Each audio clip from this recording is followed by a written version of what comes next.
Andy, super glad you could jump on because it's exciting. And then looking at your background makes it even more exciting. So first, like, introduce yourself. I don't even, I mean, we chatted a little bit on LinkedIn, but go ahead and introduce yourself.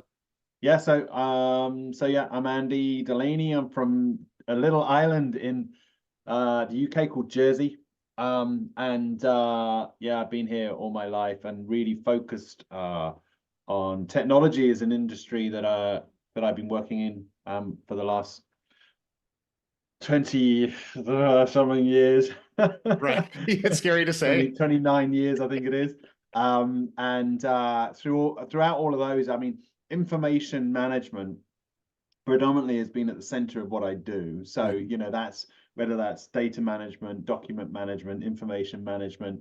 And over the years, I've gone from a point of being, my first interaction into, IT essentially was as a programmer, developer, then work in networking, and then moved into account management, sales, senior management.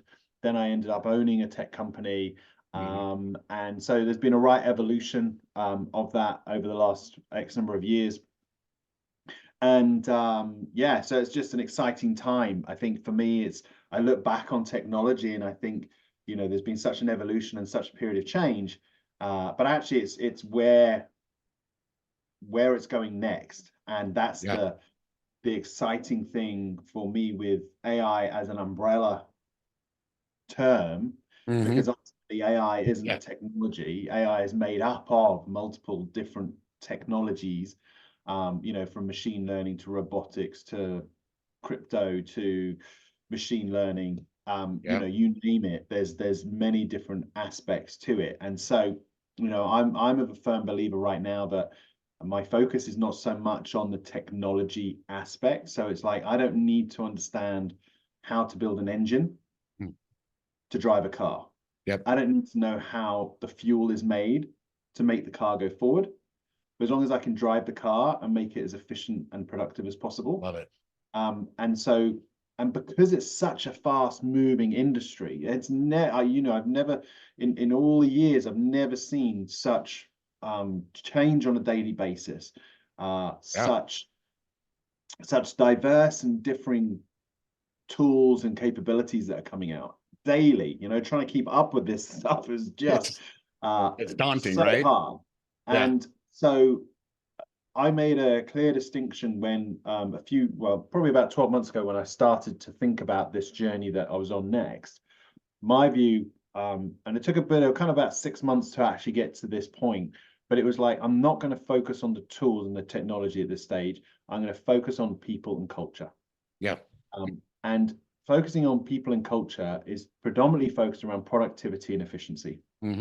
Because then with the fast-pacing change of technology, actually the tool you use today might be a different tool in 3 months. It might be a different tool in 2 weeks, right? So for me, it's an exciting time, and I'm really appreciate you reaching out, because I think it's going to be a great conversation. I'm already loving this because we're so aligned, and not having a conversation before, especially, I mean, even your view in AI, right? Like, we know we're not at AI right now.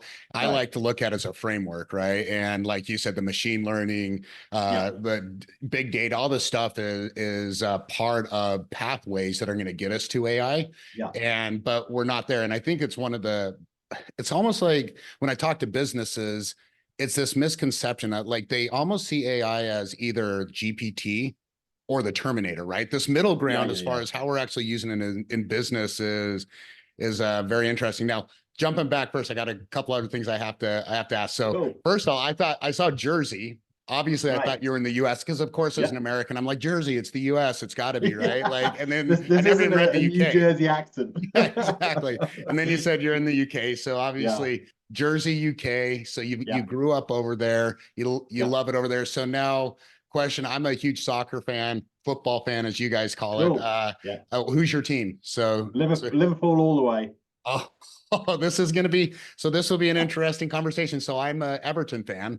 Okay, Funny oh, well, enough. there you go. Yeah, exactly. Right. And now our first conflict, right? Our first major conflict here, like Everton and Liverpool. At least you guys aren't going to or about to be relegated right now. So This is true, but I think with this is going to be an awesome season. I think for Liverpool, I think it's yeah. a fitting way for Jurgen Klopp to kind of step away. And they won the cup the other day, Mhm. and they're looking good in the league. So hey, we'll see how it pans out. But I think it's exciting in the football world with everything that's going on in there than it is as the AI world as well.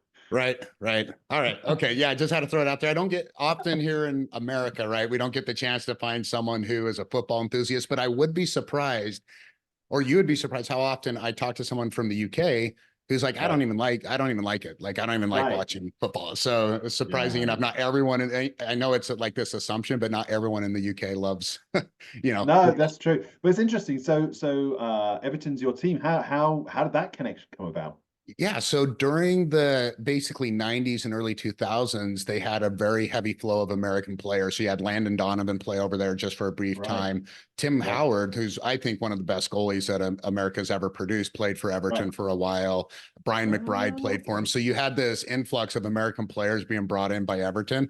That was the time Right. where I started getting into the EPL, and I just was Yeah. like, okay, they have American players. They're at least Ah, leveraging us somewhat. So then I went with, went with Everton. right. So that was my That, transition. Everyone else here is like, it's Manchester United, but that's like right. everyone liking the Yankees because it's the Yankees, Yeah. right? And it's just, and now it's turning into Man City and, Liverpool are the popular Yeah. teams, but man, good stuff. I Yeah. can't I wait. I have was going not to say seen a game yet. my kind of favorite go-to sport though is I'm a big Formula One fan, Okay. and I think you're based in Vegas. Is that right? Yep. Yeah. Yeah. So Formula One came to you guys recently, and It a bit it of did. disruption came to town. It disrupted the streets. During that time, I got out of Dodge. I went to a different city because I was like, I'm not even going to deal with the madness, right? But Right. maybe I might catch it next time. I think we're on a like 5-year contract or something like that. Yeah, But that's right. I know there were some hiccups, but overall, the feedback that I'm hearing That was is, amazing. yeah, it went Amazing. well. All Yeah. right. Okay. So back to AI. Let's jump into Cool. like what both of us are passionate about. And I completely agree with what you're saying. I understand a little bit of the deep technicalities of AI, but again, I Yeah. don't need to get into the weeds with it.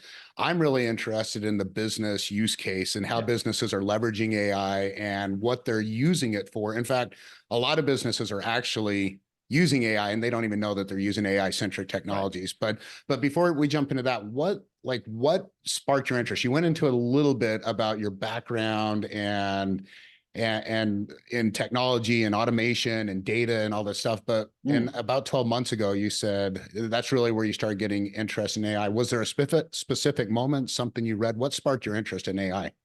No, well, so what happened was that I exited a business in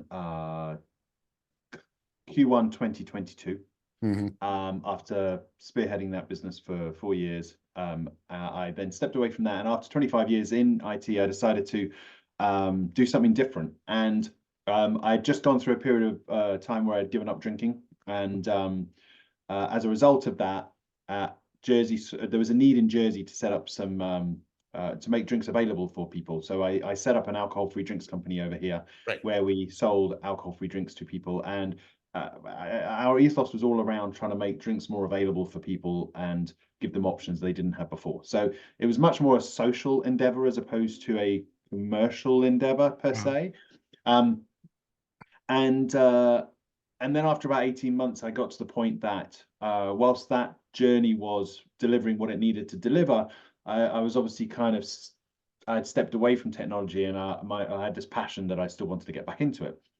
And so it was very much a case of looking at that and thinking, all right, well, where does what I what resonates with me, what have I learned in that last kind of 18-month period with that other business? And it was actually at the heart of it is all about people, it's about change, it's about productivity, it's about efficiency. Yeah. And so I kind of looked at that and thought, well, actually, what is there in a technology world that delivers on all of those that I can get passionate about? Because having worked in IT for 25 years, I can't say I was in it because of passion. It was Right. just because it was the way I fell into some kind of Yeah. working career.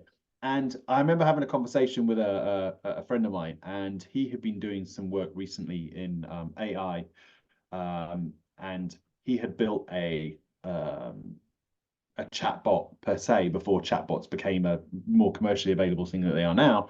Yeah. And he was telling me about that and the journey he was on, and I'd also spent quite a bit of time doing some work with emerging technologies such as virtual reality and augmented reality. And we had a good conversation around actually the possibilities moving forward.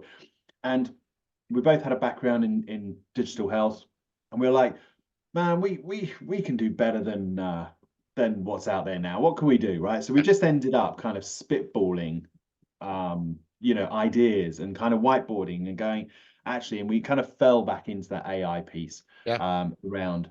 It was like, okay, well, does that tick that box? Does that tick back that box? And then so that it was a seed that was set, and from there it was a case of, okay, well, let's go and have a look at this stuff. And like anybody that's on the AI journey, at first they'll see it as a tool to provide productivity and efficiency, etc. Sure. But actually, then they get to a point they have an aha moment, Mm-hmm. right?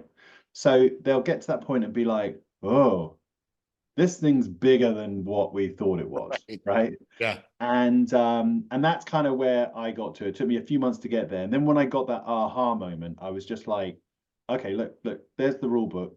Right, rip it up, throw it away. Society is about to be absolutely disrupted and transformed, So and I want a piece of that." So do you notice that so for me, once I had my aha moment with AI, and I get deeper into it, those aha moments don't stop. Oh yeah, You know what I mean? It's just yeah, every morning I'm waking up and being like, oh, you could use it for this. Oh, yeah, no one's using it for this yet. And like you said, the disruptiveness of it. The other thing I like what you talk about, and I've talked a lot about cybersecurity. It's right, for the last 2 years before I started my company, I went around and spoke primarily around cybersecurity, and I always okay, talked about people, processes, and technology, because yeah, when you look at the technology world, technology is all very similar, and it's like, well, I do this and I do this, right? But it's not yeah, this huge difference. But what is the difference in the technology is the people and the processes within the technology, and that's where they stand out. So I love that that's your focus. The technology is an important aspect of it. It needs correct, to work, it needs to function, but it's not like it's not this it's not the most prevalent thing that's there, but the right, people, the processes, and that's the same with businesses, right? The technology they correct, use is the technology they use, but if the business doesn't have the right people and processes, it's irrelevant. So let's talk too, because I was kind of doing my cyber sleuthing, of course, like, hey, who's Andy? What's he up to? And right, obviously, I mean, you have a vast amount of knowledge, experience, and everything in technology, and even from technology, like you said, even into the social world of what you did with the alcohol-free yep, endeavor. But you have your newest endeavor, which is Ask Hollie. yep, And I went on the website. It's like coming soon because I was like, oh, tell me yeah, more. And it's like coming soon. yeah. So what's what's was this what sparked the idea? Is that the medical idea that you were talking about from medicine, from the medical and healthcare, or is this something different? What sparked this? What is it? So, yeah, what came about was after this whiteboard session, we tried to understand actually where was the area that we would find interest in and passion, and actually what can we come up that has a commercial route to market, etc. And we spent 3 or 4 months coming to a point that actually our chosen topic, although we didn't follow through on this at this stage, but our chosen topic where we got to was governance and compliance. Okay. And ultimately, all roads will lead to that piece at one point in time. Because otherwise, if you spend 6 months developing, I don't know, this chatbot, that chatbot, this technology, before you know it's going to get wrapped up in something else. But actually, the one thing that between the user and the technology, behind the technology, sits a governance or a compliance layer that is going to be needed for regulation coming down the road. So whether it's the US bill, AI US bill, or whether it's the EU AI Act, there's going to be a requirement for companies to demonstrate their compliance and regulation to regulations, and that's going to be policies, procedures, reporting, etc. So Yeah. that was kind of where we got to. But that said, we didn't push forward on that because at this time, because everything's moving so fast that actually we could spend 6 months building something, and then I don't know, Microsoft to build something on their Azure stack that actually has a compliance module built into whatever they're offering. So so we kind of wanted to get to a point that we could see some relative form of plateau happen in technology stack, so that we could then make some informed decisions as to what the right way to go was. So what we did though was we stepped back from that and said, okay, people and process, as you say, is the area we need to be. So we came up with a blueprint, which is fundamentally a service-orientated business with a product offering on the side, which is what we're developing at the moment.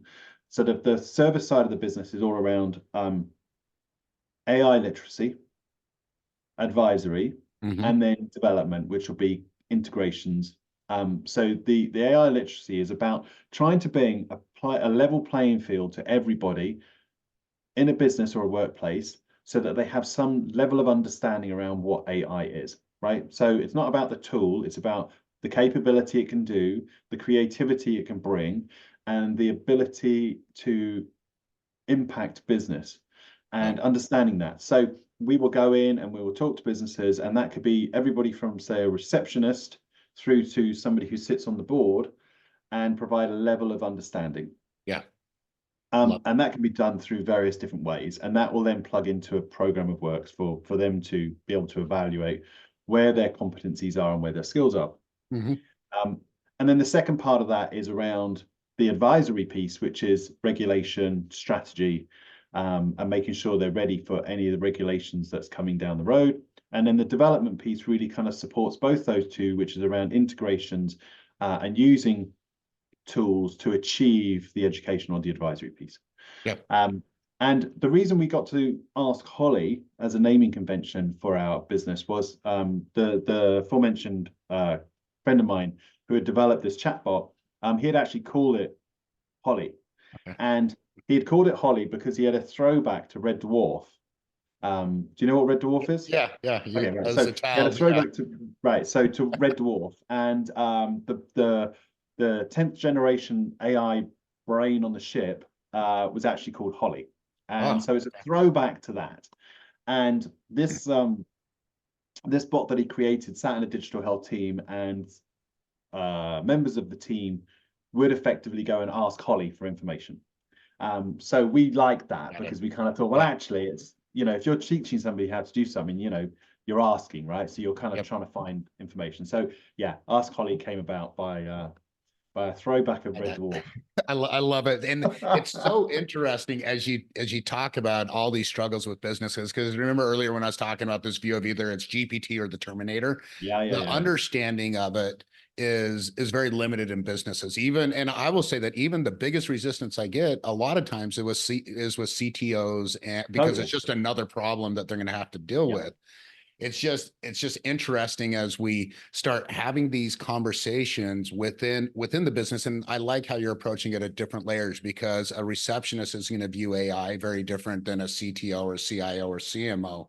But the other thing that always also comes to mind is this regulation and compliance. And we look at it, of course, governance from a government standpoint is important. That's going to come out and it's going to dictate directions we go.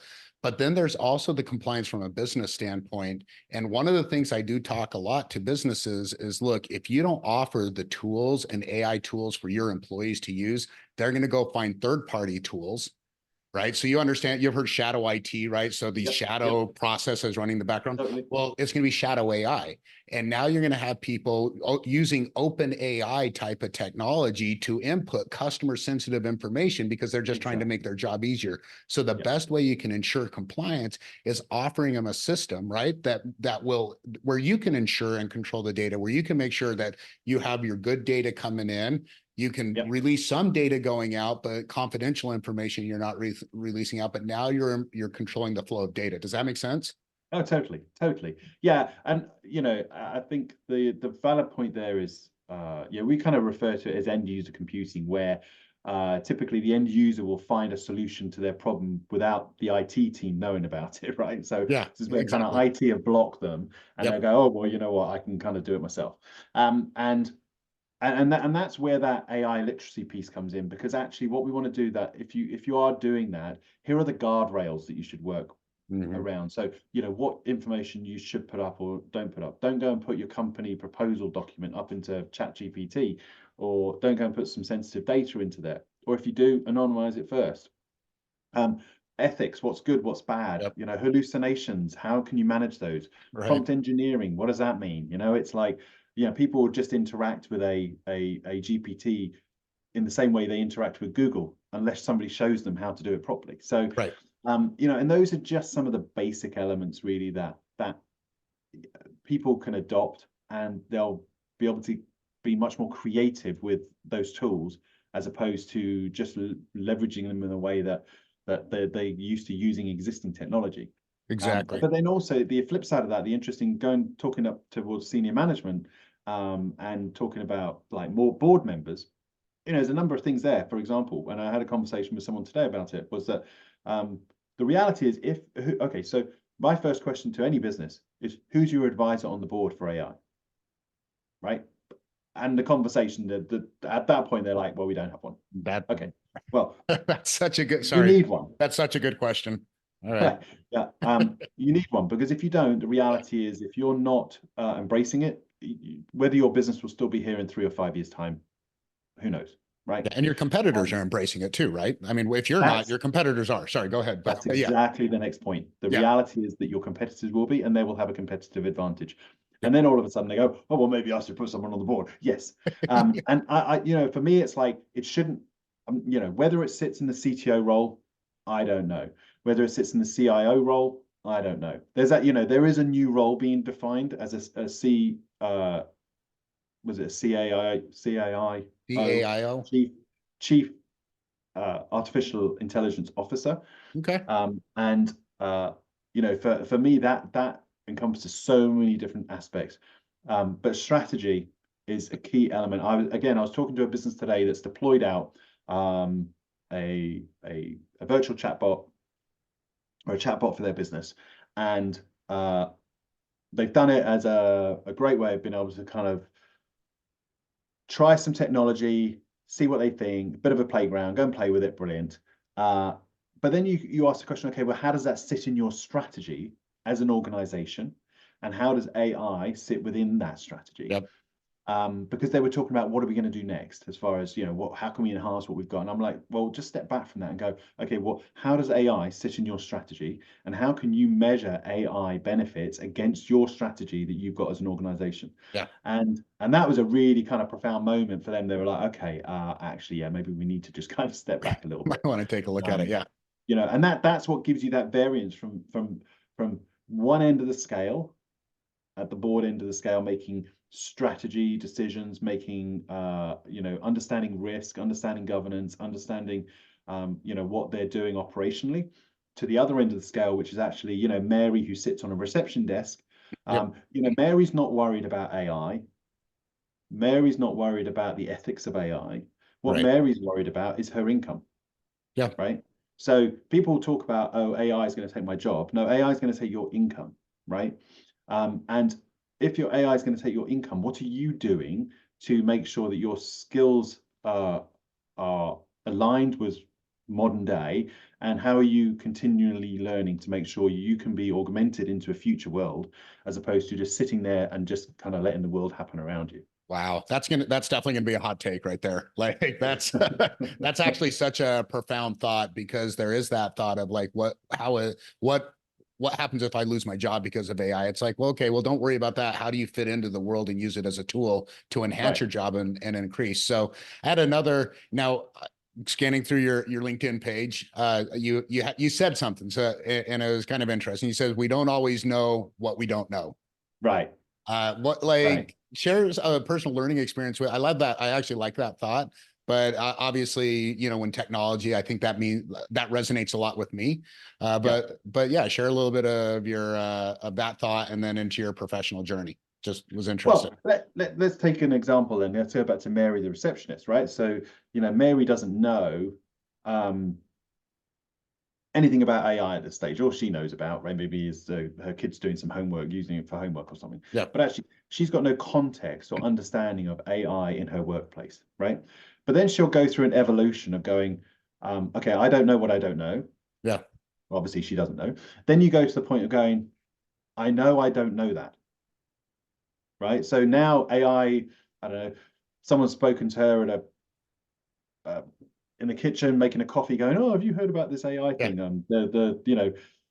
John in IT was talking about it. Okay, now I know that I don't know about it, right? So, and I think for me, that's if I look back on my journey in AI, when I kind of I started off with not knowing what I didn't know. And then a Right. conversation with someone talked about AI, and I was like, oh, that's cool. Okay, I didn't know that. But the thing that kind of really resonated for me, which was the aha moment, actually, I kind of put down to Mo Gaudat, who is ex-Google. Do you Hmm. know Mo? Are you aware of Mo?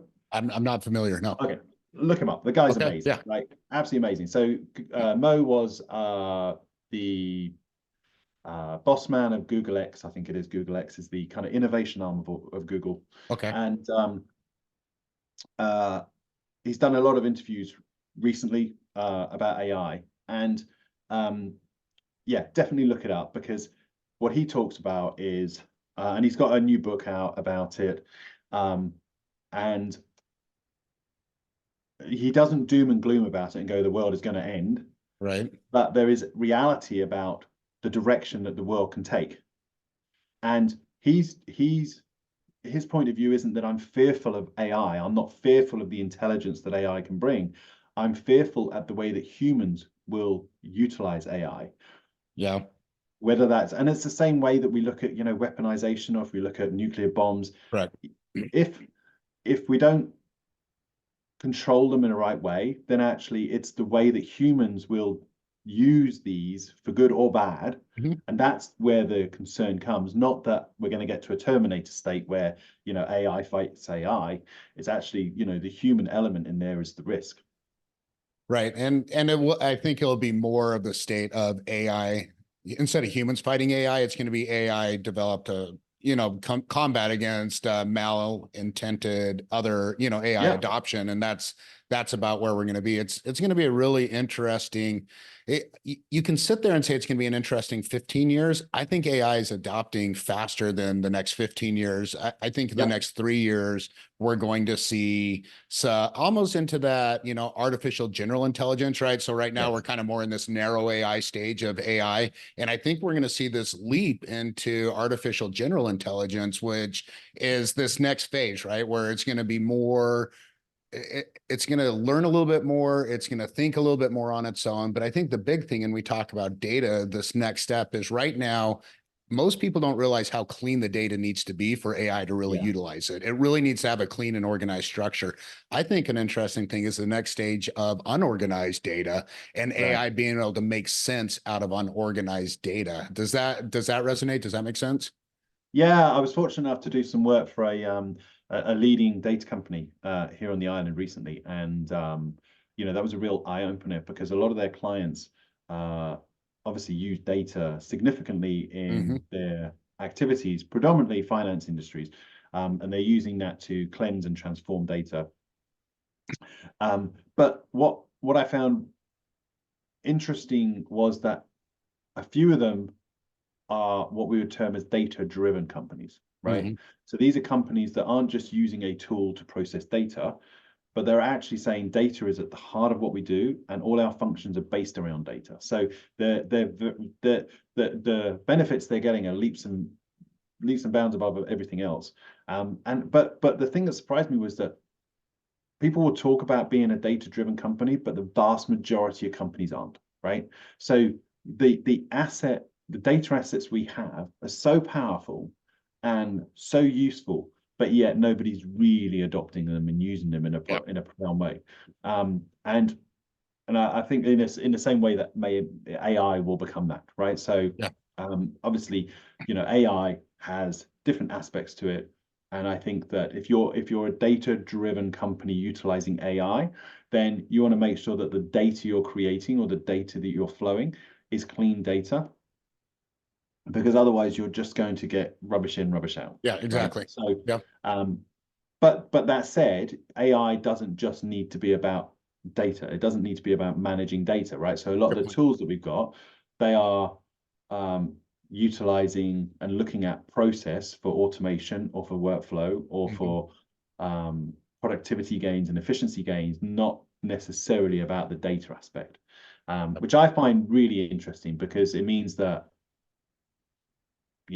Joe Blogs can start to use their AI tools, and the data aspect is not part of that conversation. Yep. I love that. So, okay. So now we're going to jump out of AI for a sec. I All want right, cool. to, so you've been an entrepreneur for a while. You've Right. started up a couple of different businesses, really have Yep. that entrepreneurial mindset, obviously. So I am now venturing into my entrepreneurial stage of my life, right? Right. And it's exciting, it's fun. And I want to talk about, your North Star. I'm going to talk first a little bit Okay. about mine and, what keeps us focused as an entrepreneur. It's not always the easiest, right? Like as far as like starting something up, creating a name from scratch against all Correct. these conglomerates. I think for me, being in the corporate world for since I was 20 years old, I was an IT director at 20, right? And then corporate Right. and just doing it for Right. years. It's always being tied into an identity of a corporation and not my own identity. So what Yes. my North Star is not having to go back into the corporate world Yeah. and just being able to, it's just so fun and liberating to be able to identify and be myself. So Stratishield AI is me and it's my thought, it's who I am. Right. And when I talk about it and I get up in the morning, I'm doing something that is generally for me. Now, obviously, I do stuff for other companies because that's the way business Sure. works. But at the Right. end of the day, my conversation and who I am is genuine and pure. And I'm excited and passionate about what I do every single day. So I Yes. hope that makes sense. But what is for you? What's your North Star? What keeps you focused? It seems like you've had your ups and downs like all of us throughout your life. So what Yeah. keeps you focused? Yeah, I think that it's an interesting question, because I've always been relatively fortunate in the past that I've been employed, right? So and actually I didn't have to worry about a North Star in that respect. It was just Yeah. go up, Yeah. getting do the job, get the paycheck kind of thing, but enjoy what you're doing to a certain extent. And when I then ran the tech company again, that was the same, but it was a shared responsibility in the sense that there was other shareholders, and collectively as a trio, we very much focus on delivering together. But then stepping away from that and setting up the alcohol-free drinks company, that was really interesting, because that was from a standing start with no branding, no nothing, right? No customers, no product. And but the way we started that was that we tapped into community. Hmm. So we created a community group first. Well, first of all, I had a purpose. My purpose was that I had given up drinking alcohol and I couldn't find any decent choices. Right. Right. I was bored of drinking coffee. I was bored of drinking sparkling water. And I thought, what Yeah. else can I have? What else can I enjoy? Right. And that was from, you know, uh, home life, but also in social circles, with regards to, the role that I did at the time. I was fairly social. So, going to a social event thinking, what am I going to drink? So Right. actually, it was to a certain degree relatively selfish in the sense that what can I find as alternatives?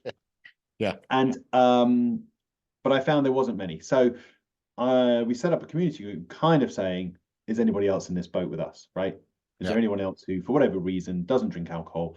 Are you finding it difficult to find drinks? And a lot of people came forward and went, great. So that was how we kind of assessed the market and we went, okay, fine, we'll set up a business. So it was great. So the purpose for that was very much selfish driven, but actually, joking aside, the purpose and the vision became very much, okay, so it's about the people. It's about Yeah. giving people options and choices. And yeah, building that business, building the community, to ultimately get to where we got to with it. And then now you're right. So this is different though, right? So I was doing that business with my wife. This is me kind of doing this. I do have another business partner, but ultimately the parent, I'm pretty much, this is full time for me. Yeah. And it's a case of, right, literally we're at, standing start, no clients, no customers, Yep. no history. It's a new industry, crack on. Yeah. But again, I fundamentally come back to my point, it's about the people. The messaging that I had, whether it was alcohol free or whether it's AI, still applies, right? So Yep. for me, my takeaway and my kind of North Star is giving people the ability to create stories and memories, right? So I want people to be able to kind of look at what we deliver and be like, wow, I set off on that journey because of what they've done for us, in the Yeah. same way I did with the alcohol-free drinks. And I want to be able to share insights and knowledge with people Mm-hmm. at a people level to make sure that they can be empowered. Oh, not that that word just does my head in sometimes, because it's one of those cliche words. But But it's actually, fair. the reality is you're It's a fair word. giving people knowledge to be able to keep up with what's going on in the technology stance, but also to be able to deliver more and be more happy in what they do, right? So, yeah, and I think being able to the journey of being able to bring something to market, find a niche per se, and nobody is doing that in our space at the moment. There's lots of online people, lots of online courses, and there's lots of online things you can tap into. Yes, but in a controlled workplace environment where we can actually put measurements and we can help people get to where they're going and work with them as advisors. I think it's just an exciting piece. Yeah, it's definitely an adventure, right? It And I is. always Yeah. think, I think that, and you hit it kind of like starting up from scratch and not tagging on with another company or anything like Yeah. this, but this is your identity, our identity. It's like, who is, Hollie AI? Who is Stratishield Yeah. AI? Like, who are you? Like, what, like, why do I need to talk to you? Why do I trust talking Yes. to you? And Yes. I think that's where, a lot of thought leadership and making sure to get out there and have as many conversations as we can and share this, this knowledge share as far as who Yeah. we are. And I think the intention, and I love that intention of it being a people focused intention. And I think it's one of the interesting things with most corporations, especially when you get into the sales world of corporations. I'm not saying sales reps have bad intention, but they're still tied to a quota. Right. And Right. so they're Yeah. very Totally. much trying to sell what they have to sell to make ends meet. It might not be Yeah. that they believe in it or anything like that, Right. but having something that you believe in, that you truly are like, hey, this is going to make a difference for you as a person, is huge. Yeah, and authenticity. I think Yeah, authenticity, exactly. comes through. And, I found that in the last few weeks, since the business has been formed within the last month per se. We're going to be launching essentially in about 3 months' time. Um, so around kind of June time.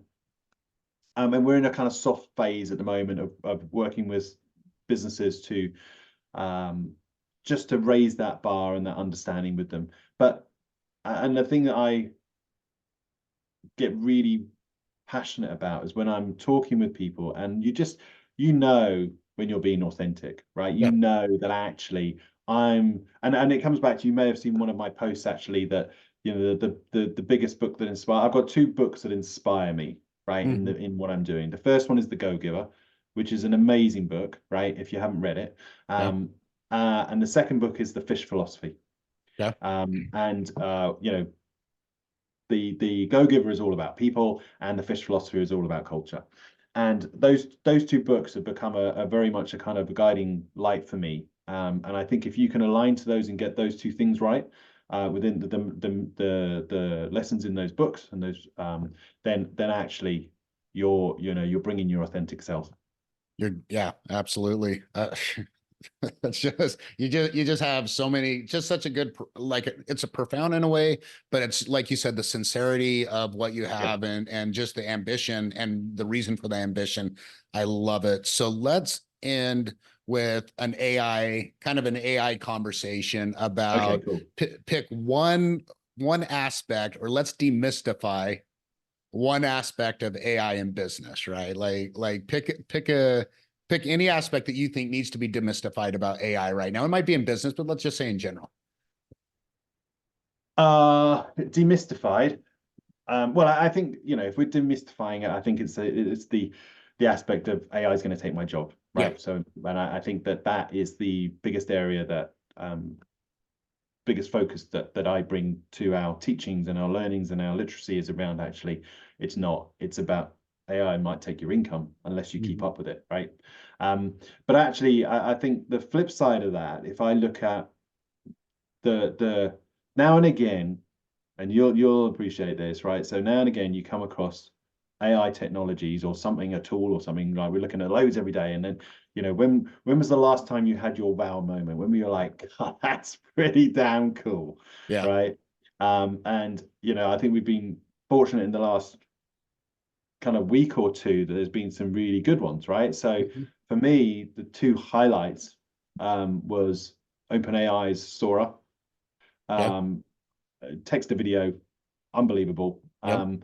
Obviously, we'll see how that pans out when people actually use it for real and not the PR images videos that have been put out there. So, Right. we've seen that in the past with companies, but actually, if it comes anywhere close to what they've done, wow, fantastic. And Really. again, I was talking with a customer today saying, well, actually, with this technology, you think about little 30 or 40 minute 30 or 40 second promo videos that a company wants to do for their business that they probably would find it difficult to do because they're not going to go to a production house to get them done. But actually now they could do something relatively inexpensive but highly impactful. And the second part is from a technology company called HeyGen, Yeah. with their digital twins. Yep. That is just incredible. And you just think how, for me, when I'm talking to businesses around customer service and customer engagement, utilizing not just a chatbot now, which is, a chatbot that you type into. Well, actually now we can use digital twins to actually fully engage and have that person talk back to you. That is fantastic. That is amazing. So Hagen definitely, I think that's how we connected. I think you commented on my Right. Hagen Oh, post. okay. Yeah, I Oh, think I that's did. how we, That's right. That's yeah, right. that's how we connected. And I think That's right. there's another technology that's interesting, which is Hollow AI. And Right. it's similar, but I'm still waiting to see a little bit more advancements on the facial Right. recognition and how you look, because the Hagen, except for the repetitive motion of your hands that you do Yeah. or whatever it Yeah. is, uh, it's amazing. I did one. Did you see my language video? Yes. So Yes. yeah, Yes. that's the one. So You're I very did good two at different, languages. yeah, 9 different languages, and the pronunciation was pretty Yeah. on with Amazing. it, and the mouth movement is what really surprised me Yeah. that. Totally. So another thing that I feel like it needs to be demystified, like when we talk to businesses, is I had one conversation with a CTO, and he said, we don't use AI, and we don't want to use AI. Right. Now, not wanting to, okay, but if you really break down again and we look at it as a framework, if you use autocorrect in Word, Yeah. it's a Yeah. machine learning, right? It's a type of Absolutely. machine learning. Now, I always laugh when I always say it's not great still because it keeps auto-correcting what I'm trying to say Yeah. to ducking or duck, and it knows Yeah. what I mean, right? Like, I'm not trying Yeah. to Yeah. type Yeah. Yeah. duck, Yeah. like quit correcting me. Absolutely. But it's still a form of AI. And I think or machine learning, within that framework. Yeah. And I think the big thing that businesses need to understand is whether you want to use it or not, you're actually using technologies in your business that Totally. are leveraging and using AI in it. And every single day you're using AI. If you use Alexis or Siri or anything like that for your Yeah. day, or if you're on Amazon or on social media or whatever you do, you're using AI technologies every single day of your life. So I Very always much find so. it interesting when they're like, we don't use AI. It's like, Yeah. well, yeah, kind of, kind of you You do. kind of do. Yeah, you kind of do. But God, it's just, I'm excited. I agree. I have the optimistic, I'm more on the optimism side, Yeah. but with the reality as far as the negative, there is some bad things that are going to come with AI. And you mentioned like nuclear bombs and Yeah. Of war and weapons and things like that. Yeah, the AI will be weaponized. It's just course. the unfortunate part of the world. But I'm on the optimistic side that if we use it like a tool, Yeah, and we use it, and it's the people who are going to leverage the tool the most, just like people have leveraged the tool of the internet or leverage the tool of different other tools in business. absolutely. Those are the successful ones. So I'm going to leave it with you with the final thoughts. So go ahead, end it. Give me your final thoughts, Andy. Final thoughts. Well, I think it's interesting. It'll be interesting to see how 2024 plays out, right? Sure. Because at the moment, there's a bit of a Rocky Balboa moment going on with all these big tech companies who are, they come out with one thing and then a week later, the next one comes out with the next thing, and Yep. it's really these massive. Ultimately, they're trying to get market share. Yep. And I in a way I love that because it's just pushing the boundary. Um, but we need to get to a point where there's some relative plateau. And for me, like whilst I like the opportunity with AI, I think there's some fantastic things coming. I also love the other side, which is impacted by AI, which is emerging technology. So Hmm. seeing what Meta have bought out in the Quest 3, seeing what Apple have bought out with the Apple Vision Pro, Yeah. those types of technologies for me.